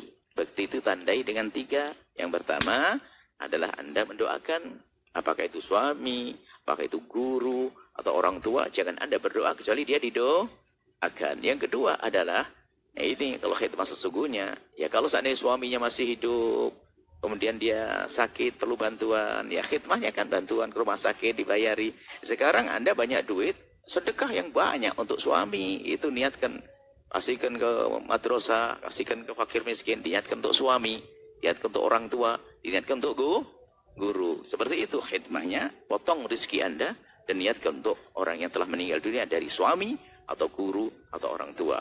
Yang ketiga adalah khidmahnya Anda, bekti Anda adalah Anda baik-baik dengan orang yang pernah dibaiki. Kalau Nabi pernah kepada Nabi, istri beliau wafat, Sayyidah Khadijah Al-Kubra. Bagaimana berbakti pada Sayyidah Khadijah? Ya tentunya berbuat baik dengan orang yang pernah dibaiki Sayyidah Khadijah. Termasuk kepada putri-putri Sayyidah Khadijah, yaitu putri baginda Nabi Sayyidah. Tapi ada orang lain. Sehingga waktu Sayyidina Nabi membagi-bagi daging kepada Siti Fatimah, bilang, ya Fatimah, kirim daging ini ke sana. Kenapa? Karena dulu aku melihat ibumu selalu ngirim ke sana. Ya maksudnya gini, kalau suaminya baik sama seseorang, lanjutkan, kasih sedekah dan sebagainya. Ada. Nah, bisa, cara berbakti itu masih ada. Jadi kita melanjutkan kebaikan yang dilakukan oleh suami atau guru atau orang tua. Atau termasuk program-program yang sudah direncanakan. Kalau gurunya merencanakan program mulia, yuk kita lanjutkan. Niat guru kita buktikan. Niat orang tua kita buktikan. Niat suami kita buktikan. Misalnya suami merencanakan, aku pengen punya anak sukses dalam hal ini. Yuk kita hantarkan anak. Maka itu termasuk bagian daripada bakti kepada suami atau khidmah kepada sang suami. Allah alam bisawab. Baik, syukran jazilan Buya atas jawabannya. Selanjutnya pertanyaan yang datang dari sosial media. Assalamualaikum Buya. Assalamualaikum. Mau bertanya, jika suami lebih menyayangi orang tua dan adik-adiknya, lalu menelantarkan anaknya, tidak mau menemui anaknya sampai bilang tidak menyayangi anaknya, dan bilang lebih menyayangi orang tua dan adiknya. Tetapi nafkah ke anak ada ngalir, itu pun sedikit. Cuman tidak mau menemui dan mendidik anaknya. Dan dia meninggalkan anak istri. Bagaimana hukumnya Buya terhadap laki-laki seperti itu? Dan sebagai istri harus bagaimana menghadapi suami atau bapak seperti itu? Harus didiamkan saja setelah berkali-kali dinasihati dan tidak mau mendengar. Syukran Buya. Assalamualaikum warahmatullahi wabarakatuh. Assalamualaikum. Permasalahan begitu tuh nggak bisa kita baca dari jauh. Tapi yang jelas dia masih beri nafkah. Dia tidak menemui anak. Dia sayang kepada ibunya. Sayang kepada ibunya benar. Sayang kepada saudarinya benar. Tapi kalau mengatakan dia tidak mau sama anaknya tidak benar. Cuman kita perlu membuktikan kebenaran kalimat ini. Bisa jadi ini kejadian, saya tidak menemui anak saya, karena apa? Kalau saya nemuin anak saya ketemu ibunya. Jangan-jangan ibunya nggak benar ini. Jadi, ya, karena buktinya nafkah masih mengalir. Saya tidak tahu, saya tidak menyalahkan suami dulu. Jangan-jangan Anda sebagai seorang istri yang salah. Mungkin Anda terlalu bikin kesel, Anda nggak benar, Anda ini. Jadi dia tuh mau menemui anaknya sudah pengen. Cuman karena anaknya di bawah rengkuan Anda, lalu tidak ketemu. Bisa jadi begitu, makanya saya tidak tahu. Nggak bisa saya jawab dari jauh. Karena buktinya katanya beri nafkah. Lalu masuk ke aneh, anak darah dagingnya. Atau memang Anda terlalu bikin kesel. Sehingga mau nemui anak saja, aduh nemui anak pasti ketemu. Karena bahasanya Anda menuntut harus gini. Nah, ini mungkin saya koreksi kepada Anda dulu yang bertanya. Nah, makanya kalau bertanya kepada kami itu kadang-kadang kena cambuk dulu, itu biasa. Saya tidak tahu, saya dari jauh. Jangan-jangan Anda yang bikin kesel. Karena dia bisa bagaimana seorang anak yang bisa baik dengan ibunya, itu tanda soleh dia. Baik dengan saudaranya tanda soleh. Mustahil sebetulnya dengan darah dagingnya, kecuali darah dagingnya sudah tercemar dengan yang lainnya. Mungkin telah dididik oleh ibunya, memusuhi dan sebagainya, mencaci. Kan ada kalau sudah cerai grup-grup kan. Ini grup ibunya, grup ibunya. Sehingga seorang ayah menemui anaknya, nanti anaknya juga nyaci saya. Mending tidak usah bisa saja sebetulnya cinta, tapi karena terhadang oleh Anda sebagai istri yang tidak baik. Mungkin. Tapi kalau Anda memang istri yang baik, anak juga baik, kemudian mantan suami Anda nggak nemui, berarti mantan suami Anda nggak benar itu. Nah, ini gitu saja. Tergantung siapa yang dengar ini.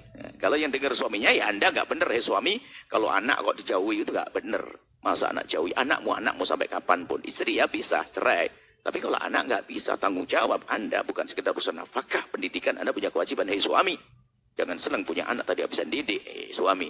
Tapi istri, nah, saya tidak tahu kejadiannya. Tinggal saja. Insya Allah kalau istrinya salah akan dengar suara kami ini akan berubah. Mantan istri. Suami juga berubah insya Allah. Makanya pertanyaan-pertanyaan gitu kita nggak bisa tahu. Hakikatnya kayak apa. Orang tuh kalau cerita, kalau bertanya biasakan sesuai dengan kepentingannya kan. Saya tidak kepentingan dia, saya tidak tahu. Padahal bisa jadi dia yang bikin Masya Allah, innalillah kan bisa jadi. Karena banyak. Ada memang suaminya nggak benar bisa jadi. Tapi insya Allah setelah mendengar suara ini, semuanya berbenah. Allahu a'lam bishawab. Syukran jazilan Buya atas jawabannya. Selanjutnya, pertanyaan yang selanjutnya dari sosial media. Baik, mohon maaf Buya, nampaknya telah masuk satu penelpon. Kita sapa terlebih dahulu. Assalamualaikum. Waalaikumsalam. Mari kita bersalawat terlebih dahulu. Allahumma sholli ala sayyidina. Allahumma sholli wa sallim wa barik alaih. Baik, dengan siapa dari mana? Dengan saya hamba Allah dari Bandung. Baik, bisa langsung bertanya kepada Buya. Saya ingin bertanya, saya benar-benar sekarang benar-benar was-was dan saya benar-benar takut Buya. Dulu kan saya bersama, maaf ya Buya, ini di luar tema, saya ingin menanyakan tentang rumah tangga saya Buya. Dulu saya kan bersama suami saya bertengkar hebat ya Buya. Dan suami saya kata begini Buya kepada saya saking marahnya dan dia saking emosinya, dan dia pun secara sadar tidak sadar dia pun melempar barang hingga dia tidak tahu lagi. Dan dia berkata begini Buya kepada saya, sudahlah sekarang kita cerai saja. Dan saya bertanya, apa maksud kamu? Dia begini Buya, saya tidak ada maksud apa-apa. Saya hanya menawarkan kepada kamu. Dia tidak ada niat apa-apa Buya, tidak ada niat sedikit pun untuk menyeraikan saya. Dia hanya menawarkan kepada saya Buya. Terus? Halo? Terus ya? Iya begitu Buya. Dan saya berkali-kali bertanya kepada dia, tetap saja dengan jawabannya dia tidak ada sedikit pun keraguan katanya kepada saya, karena dia tidak mengatakan apapun, dia hanya menawarkan saja, dia tidak ada niat sedikit pun Buya. Tapi saya takut dan saya ragu. Sebentar. Tapi suami saya Iya, boleh. Gak ada sedikit pun katanya keraguan. Karena Kejadian dia tidak berniat dan dia kejadian ini dengan pernikahan Anda jauh tidak? Mulai Anda jauh menikah? bagaimana Buya? Maksudnya setelah menikah berapa minggu, berapa bulan, atau berapa tahun kejadian ini sampai suami Anda ngomong begitu? Udah lama sih Buya. Dari pernikahan Anda. Dari tahun. pernikahan. Sudah 6 tahun. Sudah 6 tahun dan baru. Sekarang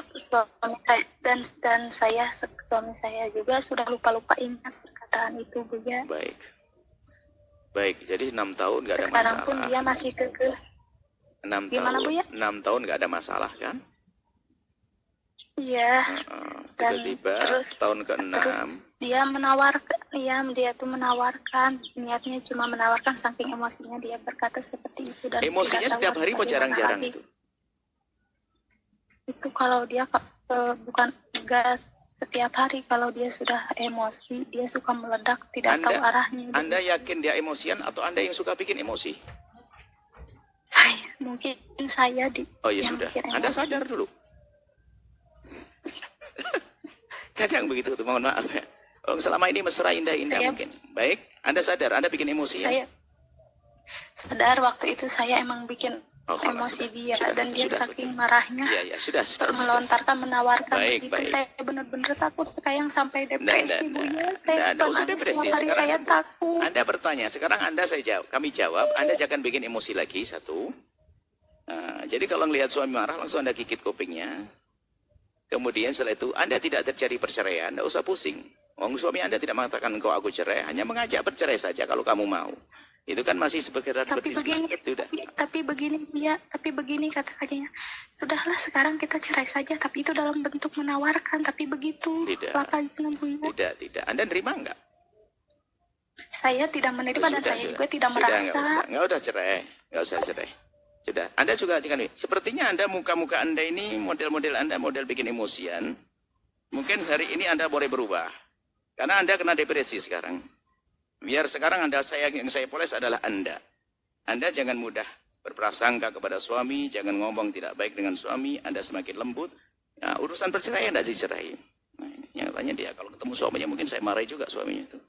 Makanya yang tanya Anda, insya Allah ya, karena telepon satu udah bisa dua ya. Tidak, insya Allah, tidak sah. Anda tidak usah mikirin, tidak usah was-was. Karena sekedar menawarkan saja, bukan sebuah perceraian yang sesungguhnya. Apalagi bisa ditanya hanya sekedar itu saja dan dia tidak mengakui, bahkan sudah lupa-lupa ingat, sudahlah besok Anda yang indah. Jadi kalau ngomong sama suami semakin lembut, semakin mesra. Jadi yang iseng deh, jadi perempuan yang usil deh gitu sama suami ya. Bikin suamimu tuh kelepek-kelepek terus lah. Jangan bikin suami itu emosi terus. Jadi bikin suami yang indah ya. Oke, insya Allah cukup, tidak ada cerai, tidak usah mikir dan jangan tanya ke siapapun lagi. Kalau tanya waswas, kalau waswas suka tanya, ditanya 1000 ustadz pun belum puas nanti. Sampai ketemu malaikat Israel baru puas nanti. Nah, ini repotnya. Insya Allah kalau waswas obatnya seperti itu, Anda jangan tanya lagi, selesai. Yang indah ya.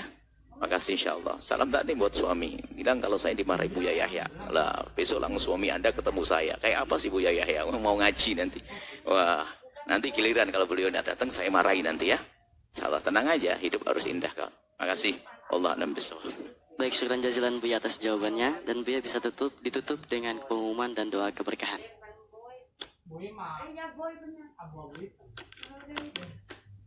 Hadiri Maulid Akbar Satu Hati di Al-Bahjah 1445. Tadi aja. Pertama Anda berusaha untuk bisa hadir.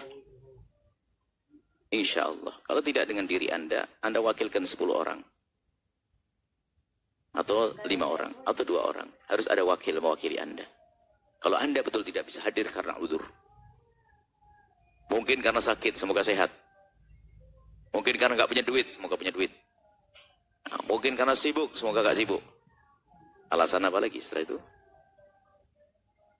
Mungkin karena nggak ada teman, nggak ada suami, menikah besok. Hadir insya Allah, bismillah karena Allah. Kemudian,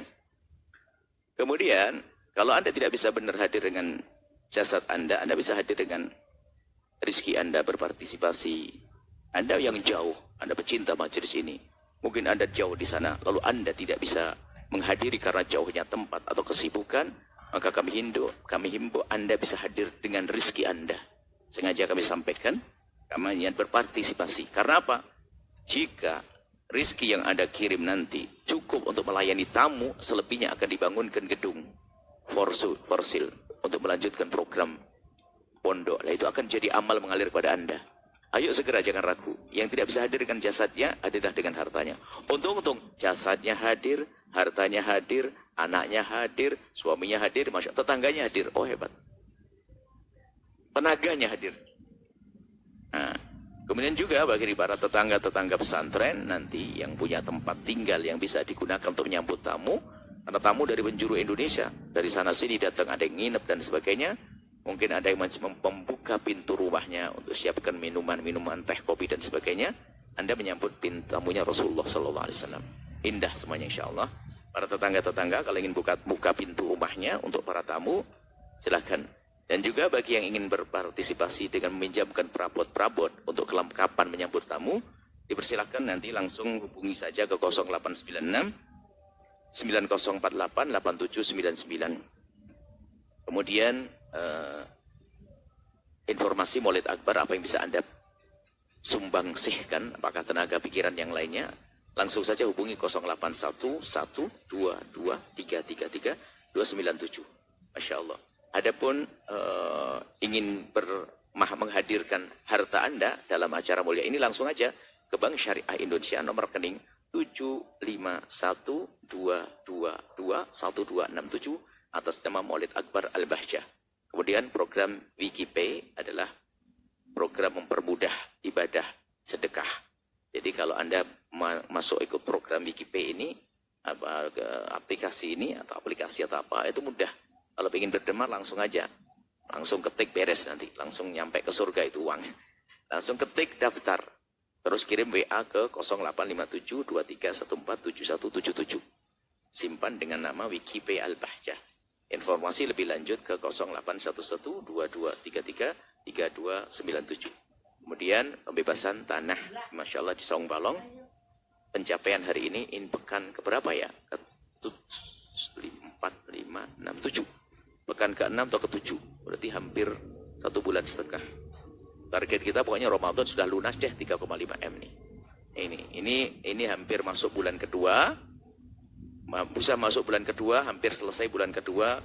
Sudah hampir kalau 14% berapa? 14 itu berapa?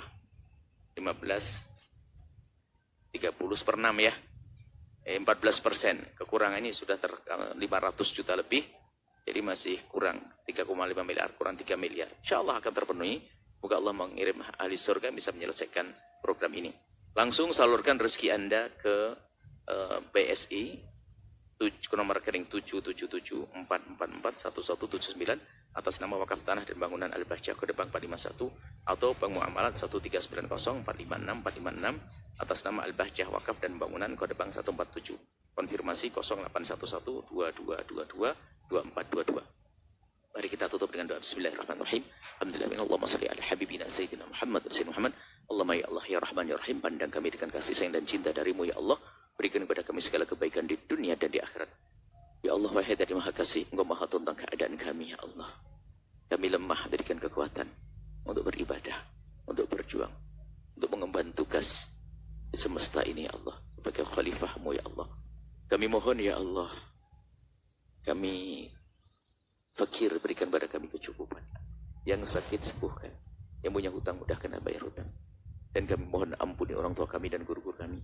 Berikan kasih sayangmu kepada mereka. Jadikan kami hamba yang saling mencintai karenamu ya Allah. Jauhkan kami dari fitnah, kebencian, kedengkian, dendam di antara kami. Ganti dengan cinta ya Allah. Ganti dengan cinta ya Allah. Ganti dengan cinta ya Allah. Dan kami mohon ya Allah ya Rahman ya Rahim, wahai dari maha kasih. Anak-anak kami jaga mereka. Jadikan mereka anak-anak di surga. Dan kami mohon ya Allah, buatkan keimanan kami. Jauhkan kami dari ketersesatan. Jauhkan kami daripada kehinaan, jauhkan kami ya Allah dari murka-Mu ya Allah. Dan kami mohon berikan kepada semua yang telah berjuang bersama kami segala kebaikan di dunia dan di akhirat, untuk diri dan keluarga mereka di dunia dan di akhirat. Dan kami mohon kirimkan ke tempat ini hamba-Mu yang tulus dan ikhlas ahli surga-Mu yang bisa berjuang bersama kami. Dan kami mohon ya Allah, jadikan kami bersama mereka. Jangan tinggalkan kami ya Allah. Dan kami mohon ya Allah, berkailah tempat ini, berkailah pesantren ini, berkailah ya Allah. Berkailah kami semua ya Allah, berkailah rumah kami, berkailah usaha kami. Berkailah kendaraan kami, berkailah ya Allah toko-toko kami, kantor-kantor kami. Berkailah umur kami, berkailah ilmu kami, berkailah kami semua. Panjangkan umur kami dalam ketaatan serta sehat walafiat. Berikan pada kami semua husnul khatimah, mati dalam keadaan iman. Dan kami mohon ya Allah, jadikanlah ucapan kami di akhir hayat kami kelak, saat Engkau hendak mencabut nyawa kami. Kami ingin saat itu ya Allah, hati dan lidah kami mampu mengucapkan kalimat agung dan mulia, La ilaha illallah Sayyidina Muhammad Rasulullah. La ilaha illallah Sayyidina Muhammad Rasulullah. لا إله إلا الله سيدنا محمد رسول الله صلى الله عليه وسلم. ربنا آتنا في الدنيا حسنة وفي الآخرة حسنة وقنا عذاب النار وصلى الله على سيدنا محمد وعلى آله وسلم. الحمد لله رب العالمين. الفاتحة.